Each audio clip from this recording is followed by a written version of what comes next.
At Glidewell Laboratories, we met with Christopher Kirkland. Here he describes how he implements Ember printers in the production of dental crowns. I'm Christopher Kirkland. I'm an additive specialist in R&D.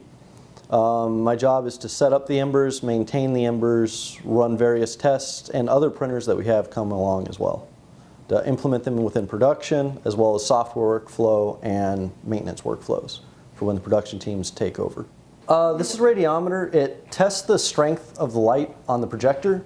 We use this to balance it out to make sure every machine is the same, so we get consistency between machines. We can run the same settings on each one without having to tweak anything or adjust specialty for the machine. I run the tests probably once every couple weeks on each machine just to make sure consistency is there. Generally, no tweaks are needed. When it is, it's very minor. And luckily, the Ember is open enough to allow us to make any of the tweaks we need to make. Great. And when you need to make tweaks, how do you do it? What we do is we run the light test, just running a quick print. But instead of having the vat in, we put on a little calibration tray. Lock that in place. We drop His own design. of my own design of the light sensor on top of that. We just let that go. The first slice that it'll actually project is just the border, and that's really just to give the projector some warm-up time, because we did notice that between the first few seconds and the later few seconds there is a change in intensity. So the idea is to go with the later intensity after a few seconds have already been turned on and warmed up. So once that starts, the next one comes on, and what this does is this actually centers it, so we get the strength from the dead center of where it's projecting, and we get the light intensity off the little readout right here. After that, we compare it to what it should be, and then we go into the machine itself and make any adjustments necessary. What's the threshold for a difference before you decide to tweak it? Currently, we use 0.2 as the variance. So our goal is to get 20.0 milliwatts per centimeter squared. Currently, it's dead on to that. Now, if it was 20.4, I would lower it a little bit till it's within either 19.8 or 20.2. So anywhere within there, that range. It's a bit tighter than it probably needs to be, but consistency is important to us, so we try and keep it pretty tight. And yeah, so as you see right now, it's because I'm moving it a bit, switching, but it's 20 dead on. And when you need to modify the intensity, how do you do that? There's two different ways we could do it. The emberprinter.com website is actually very good for that. We have every printer listed. What we can do is just select the printer we need to adjust, go to advanced settings, and change the light intensity, bringing it up or down a few points depending on if it's high or low. That's nice because I can do it from the phone pretty easy.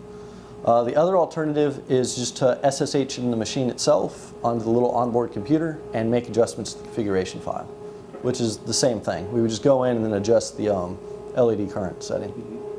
Right.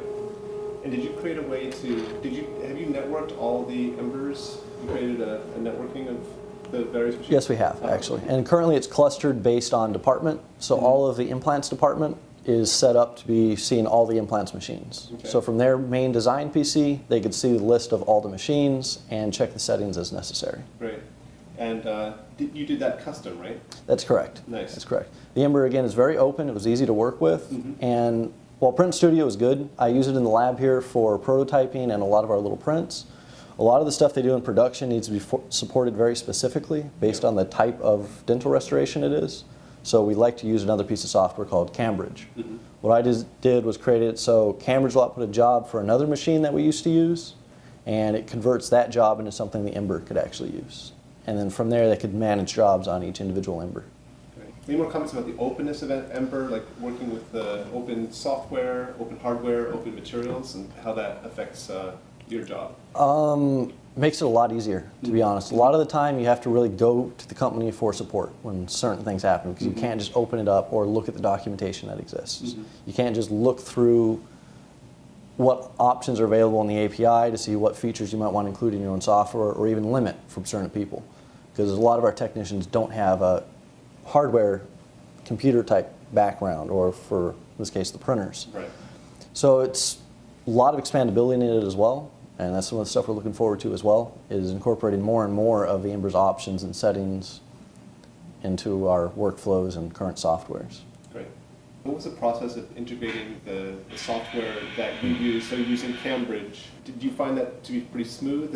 Oh, yeah. Are there any improvements you'd like to see in that? Or Honestly, it was easy. Because of how open the Ember is, it was easy to look through and see how the jobs were created and how all the commands were sent, even through like Print Studio, and how everything interacted. From there, it was easy to figure out and create a very basic program within about a week's time to get it set up and going, so that even our average user was able to just select a job file and send it to the desired machine. Great.